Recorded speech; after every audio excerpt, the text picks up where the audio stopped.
There's no artist I've ever worked with in my life, and I'll look at any one of these cameras. I have not met anybody more talented than that young man, bro. Wow. I am a producer. I am not a beat maker.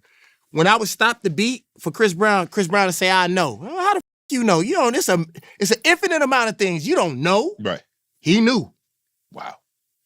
And bro, like, the reason why Chris Brown, I'm not saying this, and I gotta be careful with my words.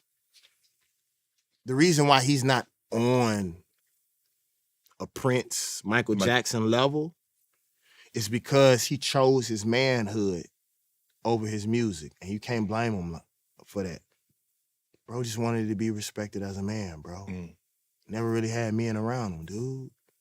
I don't blame little bro for that, bro. And it's hard, dude. Like, that's one thing, man. Like, it's the craziest thing for me as an entertainer, dude. Like, even from a woman perspective. I remember when I made Play, there's a difference between you being a hunter and then all the women decide you sexy.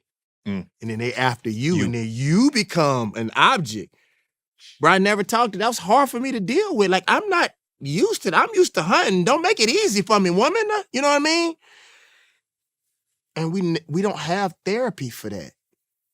Because most people from where we from ain't never seen what we seen, bro. Chris from the South, bro. People forget that. Yeah. That boy from the South, dog. From the country, too. Mm-hmm. And he dealt with that shit alone.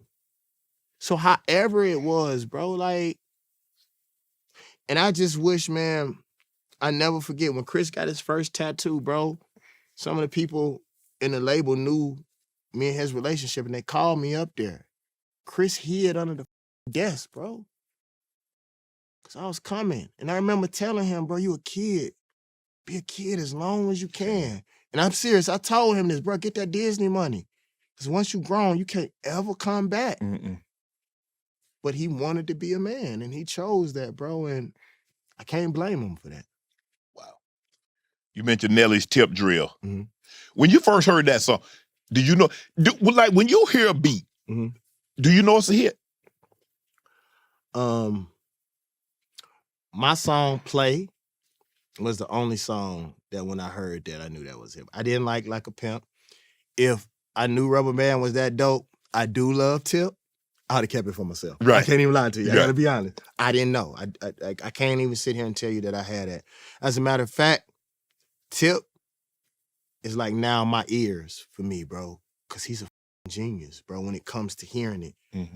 I just make a bunch of shit. Right. And some of that shit is great, some of it sucks. I can tell the shit that ain't good. Like, I just gotta be honest with you. Most producers wouldn't tell the truth about this, but I will. When I first started, if I made 10 beats, 2 of them were dope. Right. Now, if I make 10 beats, 4 of them dope. But like, that's just part of it. You just gotta keep making it. Right. You know, but no, bro, I had no idea, bro. What I will say is that Nelly is the only artist that I made a beat for, and he took it. Because you got to think, when you make a beat for an artist, the only thing you can go off of is what you heard from them. Right. But if they're really an artist, they 10 years ahead of that now. Right. So you're usually behind them trying to cater. What you should do as a producer is give them the future instead of being in their past, right? And Nelly was the only one, bro. Every beat I sent to Nelly, he got on that. And I don't want to talk about it because some things are not meant to talk about, but I never really got into like petty shit. Yeah. Like, bro, I don't watch the news. Right. As smart as I am, people will be surprised. News is depressing. I don't get into people's beef unless we grew up together. Right. Like, I'm trying to bring the community together. Right. I have an opinion on that. Yeah, man. I got into a lot of rap beefs that I didn't know about, bro. And it hurt my money because I was always trying to bring people together. Right. Negroes don't want to hear that shit. That motherfucker, bro. Right. You know, and I just got caught off into a lot of that shit, Shannon. Yeah. Pimp C said you looked out for his family when he went in. You don't mind, I mean, why did you do it and what did you do? I don't know what I did. It was so long ago. Why'd you do it? I don't know. You don't know why you did it? No, just let me ask you. Okay. If you really led by the Spirit, yeah, that ain't your business. Just do what you told. Right.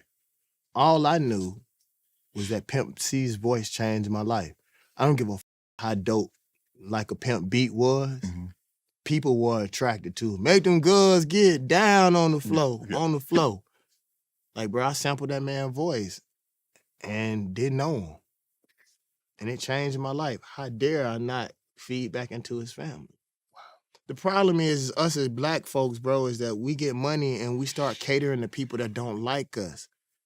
Instead of, what Issa Rae say? Networking side to side.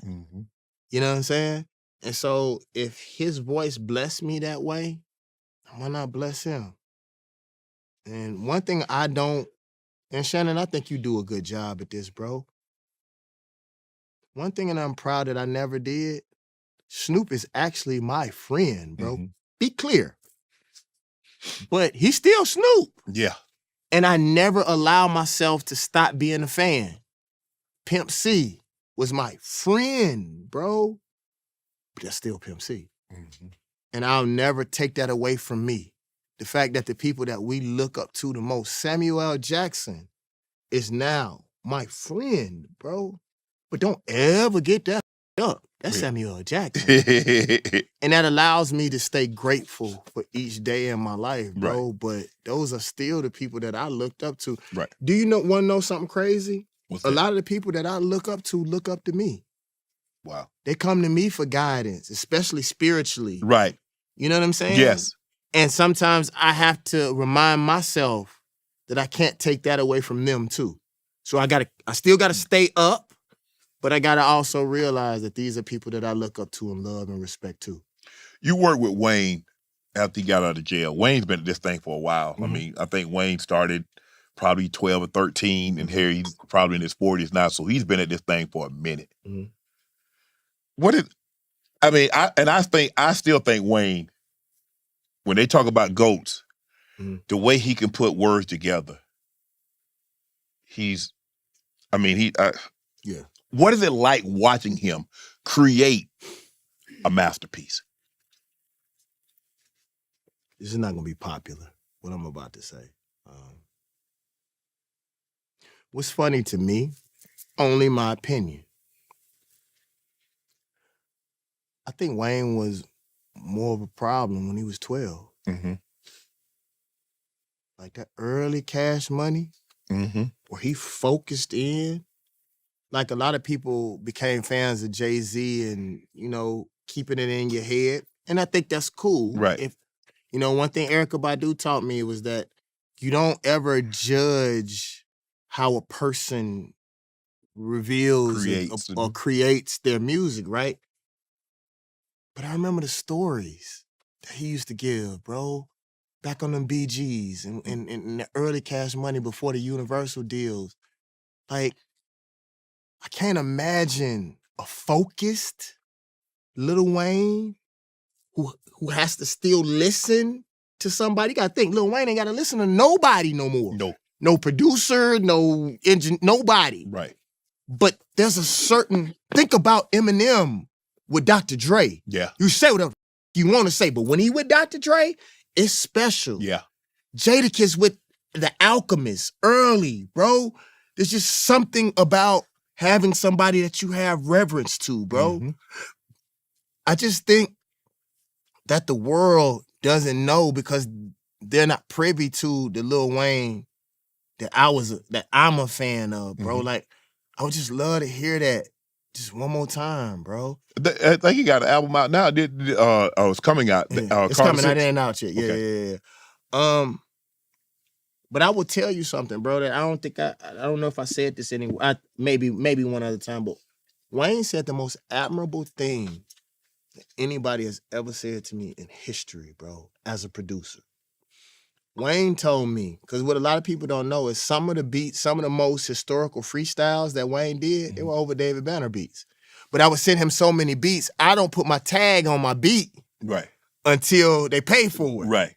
But it was Wayne, so I didn't really give a shit. Put that shit out, Wayne, because if Wayne do one of your beats, they gonna ask who you get that beat and then gonna pay you because you produce. So I never tripped. Wayne could do whatever the he wanted to do, right? But Wayne told me something. He called me, man. It was really strange. He said, Banner, now that I'm a businessman, I can't promise you that you're gonna have a spot on everything on Young Money, but I can promise you that I give you an opportunity to fight for your spot. And that's all you can ask for as a man, bro. And the thing that I would wish and hope for Wayne, man, is that man really loves music, bro. Mm-hmm. I talked about this today, bro. Like, Wayne would light a blunt, put his head in the speaker, and ask me to play all my beats. Not to sell them, but because he was a fan of my production. I don't give a about, like, bro, just play the music, bro. Mm-hmm. And I just wish that we could all make music again, man. Like, I've been talking about this a lot because I want people to know that it ain't about music. The last thing I produced for T.I. that came out, I didn't charge him. I just wanted us to be in the studio again, bro. I got money. Let's just get back to doing it. Because, bro, if we do what we do, naturally the money coming. Right. You got AI and all that stuff. The thing that you can't replicate is, bro, like real live heart, bro. Want to join Club Shay Shay? Become an official member by hitting that subscribe button, where you never know who's going to be joining us for drinks and conversation. Don't be late to the party because you know we like to do something before 2 something.